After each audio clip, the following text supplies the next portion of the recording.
Hi guys. जनवरी में आपका SBI clerk prelims schedule है और अभी भी मुझे इस तरह के कमेंट्स आते हैं कि मैम मैं अभी से स्टार्ट करूंगा तो मेरा हो जाएगा क्या क्लियर, मैं अभी से स्टार्ट करूंगा तो मेरा प्री क्लियर हो जाएगा क्या, मेंस क्लियर हो जाएगा क्या।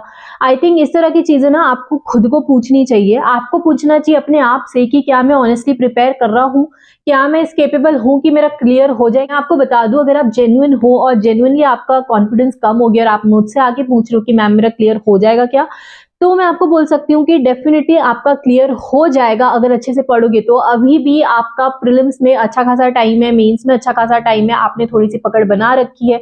अच्छे से प्रिपेयर करोगे, डेली के 8-9 घंटे पढ़ोगे तो क्या चीज पॉसिबल नहीं है, बताओ मुझे। लेकिन आप लोग अगर इस चीजों में उलझे रहोगे कि मेरा ये नहीं हो रहा, वो नहीं हो रहा, अभी से भरूं। बहुत लोग आगे पूछ रहे हैं मैम फॉर्म भरना चाहिए कि नहीं भरना चाहिए। गाइज इट्स हाई टाइम कि आप अपने हेड में क्लियर हो जाओ कि आपको करना क्या है। आपको एक जॉब चाहिए इस साल, आप फॉर्म भरना नहीं भरना इस चीज में कैसे सोच सकते हो, बताओ मुझे। जब मैं तैयारी कर रही थी तब मुझे पता था कि मुझे एक बैंकिंग की जॉब चाहिए और इसके लिए मेरे जो फॉर्म आते थे मैं भरती थी, ये सोच के डालती थी फॉर्म कि इस साल एक्सपीरियंस ले लूंगी, अगर नहीं हुआ तो इस साल एक्सपीरियंस लूंगी, प्रीलिम्स देकर आऊंगी। प्री क्लियर करने में फोकस करती हूँ, प्री क्लियर हो गया, कॉन्फिडेंस आया तो मैं नेक्स्ट ईयर मेंस का तैयारी करके मेंस भी क्लियर करूंगी। इस तरह से मैं अपने हेड में क्लियर हुआ करती थी। I think you should work on your self more rather than doing all these things because you are wasting your valuable time। इस वीडियो में मैं आपको बता देती हूँ कि अगर आपके मॉक्स में मार्क्स इनहेंस नहीं हो रहे तो वो किस तरह से हो सकते हैं। मेरे को मॉक्स को लेकर बहुत ज्यादा डाउट आ रहे हैं। देखो, पहले तो मैंने आपको बोला है आपको हर हफ्ते 2 मॉक लगाने ही लगाने हैं प्रीलिम्स के, और अब तो 3-3 भी लगाओ, हर अल्टरनेट डे में लगा के चलो, ज्यादा टाइम बचा नहीं है। हर हफ्ते 2 या 3 मॉक लगाओ। मॉक में आपको गलती ढूंढनी है अपनी कि कौन सी गलती कर रहे हो, कौन से सब्जेक्ट में कमजोर हो, कौन से सब्जेक्ट का कौन सा टॉपिक वीक है। ये सारी चीजें जब फिगर आउट करोगे तभी आपके मॉक में परसेंटाइल और मार्क्स इंप्रूव होंगे, बिकॉज आपको अपनी गलती ढूंढ ढूंढ के गलती रेक्टिफाई करनी पड़ेगी। हर हफ्ते ट्यूसडे को प्रैक्टिस मॉक का एक लाइव मॉक आता है, हर हफ्ते आ रहा है, और वो एनीवेज जब से सीजन चालू हुआ है हर हफ्ते प्रैक्टिस मॉक का लाइव मॉक चल ही रहा है। वो लोग एग्जाम के अकॉर्डिंग चेंज करते जाते हैं। जैसे अभी एसबीआई क्लर्क का एग्जाम है तो अभी एसबीआई क्लर्क का लाइव मॉक चलेगा, चल रहा है, आज से चालू हो गया है। ट्यूसडे वेडनेसडे आपका लाइव मॉक रहता है, थर्सडे आपको रिजल्ट मिल जाता है। ये जो लाइव मॉक्स होते हैं ये बहुत हेल्पफुल होते हैं एग्जाम के पॉइंट ऑफ व्यू से, प्लीज इसे दिया करो। और कुछ नहीं तो हफ्ते का एक मॉक तो आपको यहीं से मिल रहा है, फ्री ऑफ कॉस्ट मिल रहा है। लिंक डिस्क्रिप्शन में डाल दूंगी, जिसको भी विजिट करना है क्लिक करो लिंक पे, जाओ तुरंत और जाके अपना मॉक लगाओ। इसके अलावा आप जो भी मॉक टेस्ट खरीदे हो उस मॉक टेस्ट से एक एक मॉक हर हफ्ते लगा के चलो, और हर अल्टरनेट डेज में लगा रहे हो, हफ्ते के 3 मॉक लगा रहे हो तो वेल एंड गुड, क्योंकि आपको यहाँ से काफी इंप्रूवमेंट हो जाएगा। अपने मॉक में गलतियों, मॉक को मॉक लगाने से ज्यादा मॉक एनालाइज करना इंपॉर्टेंट है। आप मॉक को प्रॉपर एनालाइज करोगे तब जाके आपके मार्क्स इंप्रूव होते हैं। जब आप ढूंढते हो कि कहाँ क्या गलती हो रही है तब चीजें इंप्रूव होती हैं। आप लोग को चाहिए कि एक लाइव मॉक मैं सॉल्व करके दिखा दूं, मैं जल्द ही प्लान कर रही हूँ, जब मुझे टाइम मिलेगा मैं आपको लाइव मॉक करके दिखा दूंगी। मैं आपको छोटी छोटी चीजें बता देती हूँ जिससे आपके मार्क्स इनहैंस होने के चांसेस रहते हैं। इन गलतियों में से अगर आप एक भी गलती मिस कर रहे हो, कुछ भी ऐसा है जो आप नहीं कर रहे, तो आपको वो आज से करना स्टार्ट करना है। सबसे पहले क्वांट से स्टार्ट करते हैं। क्वांट में स्पीड मैथ्स जो आती है क्लर्क में, आई थिंक 15 मार्क्स की आती है, बहुत सारा नंबर है, 15 नंबर आपको फ्री के मिल जाते हैं अगर आप क्वांट में कैलकुलेशन में अच्छे हो तो। डेली आपको 1 घंटा कैलकुलेशन पे वर्क करना है, जितना ज्यादा हो सके उतनी ज्यादा स्पीड बढ़ाने की कोशिश करो। टेबल्स रट लो, टेबल्स ना एकदम मुंह जुबानी याद होने चाहिए। 12 7 सा पूछूं मैं, 39 सा पूछूं, कुछ भी पूछूं मैं, 20 तक तो आपको मुजबानी याद होना चाहिए। टेबल इतने अच्छे से कर लो, बिकॉज 20 तक टेबल करना बहुत हेल्पफुल है। स्क्वायर्स आपको 40 तक मिनिमम, आपको वो भी एकदम ना टिप्स में याद होने चाहिए। और उसके अलावा आप क्यूब्स कर लो, क्यूब्स 20 तक कर लोगे तो बेटर रहेगा। डेली 1 घंटा आप इन सारी चीजों की प्रैक्टिस करो, लिख लिख के याद करने की कोशिश करो।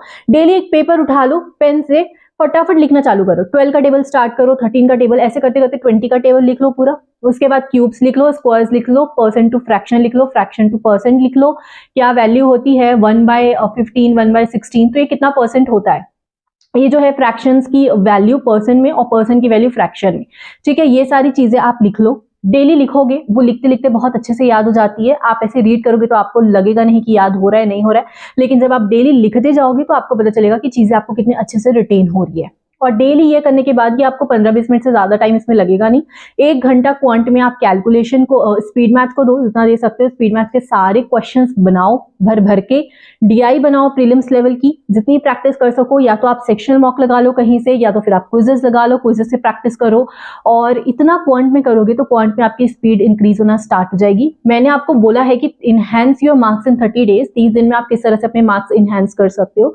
छोटी छोटी चीजों में वर्क करोगे तो मार्क्स ओवरऑल इनहैंस हो जाएंगे। अब हम आ जाते हैं इंग्लिश पे। इंग्लिश में मेरे को एक किसी का कमेंट था कि मैम मेरे को पैराजम्बल में प्रॉब्लम आ रही है और आरसी में प्रॉब्लम आ रही है, तो मैं कितने सेक्शन मॉक लगाऊं एक दिन में।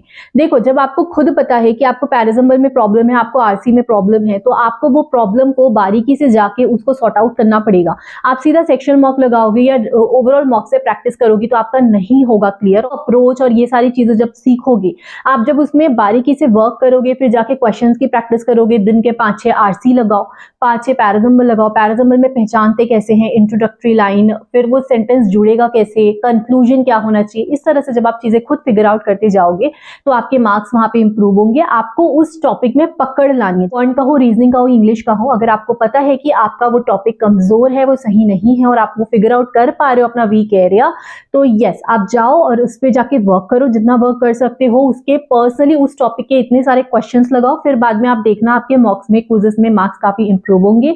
एरर्स के क्वेश्चंस भी प्रैक्टिस करो, बिकॉज यस, एरर्स आते हैं, 5 नंबर के आते हैं। क्लर्क का एग्जाम है, यहाँ पे ज्यादा आप मार्क्स छोड़ के नहीं चल सकते। पेपर ईजी आएगा तो आप 85 प्लस 90 प्लस भी अटेम्प्ट करके आओगे अगर पेपर का लेवल ईजी हुआ तो।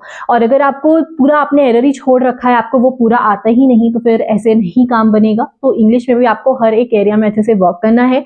रीजनिंग में भी आपको पजल्स की प्रैक्टिस करनी है, जितनी ज्यादा स्पीड में हो सके उतना स्पीड में बनाना है। अपने अप्रोच में वर्क करो।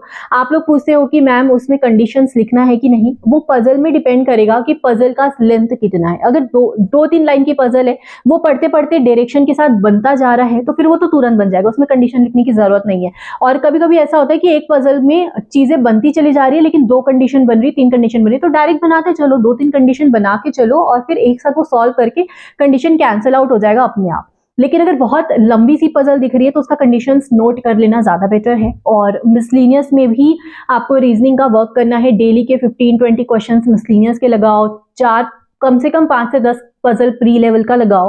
आखिरी में आपको एक्यूरेसी में वर्क करना है, क्योंकि रीजनिंग जनरली ये होता है, सब 35 आउट ऑफ 35 बनाने के चक्कर में इतना स्पीड में बनाते चले जाते हैं कि उनकी एक्यूरेसी लॉस हो जाती है, राइट। एक्यूरेसी में उनको इम्पैक्ट देखने को मिलता है और उसके कारण आपका कट ऑफ रुक सकता है। 1-2 नंबर से भी अगर आपकी एक्यूरेसी के कारण मार्क्स कम हो गए तो आप देख लो आपको कितना ज्यादा हैम्पर कर जाएगा। तो यस, आई होप आपको ये वीडियो हेल्पफुल रहा हो। और मेरा मेन अभी एम था, मैं आपको बहुत बार बता चुकी हूँ कि किस तरह से आपको प्रिपेयर करना है, क्या क्या आपका रूटीन होना चाहिए, क्या होना चाहिए। ये एम था मेरा इस वीडियो का कि आप लोग को मोटिवेट करके जाऊं। यार, नहीं पढ़ रहे हो तो पढ़ना स्टार्ट करो, बिकॉज आप नहीं पढ़ रहे, लेकिन बहुत से बच्चे हैं जो बैठ के पढ़ रहे हैं, दिन रात पढ़ रहे हैं, क्योंकि उनको एक जॉब चाहिए। SBI is a brand. SBI का टैग लगना नाम के आगे आपको बहुत बहुत ऊपर पहुंचा सकता है in life. And will meet you in the next video. कुछ भी लगे तो कमेंट कर देना। मैं टेलीग्राम ग्रुप का लिंक डाल रही हूँ। आप लोगों को चाहिए था कि 120 रूल्स का PDF में दे दूं आपको, तो मैंने टेलीग्राम ग्रुप में अपने नोट्स शेयर कर दिए हैं।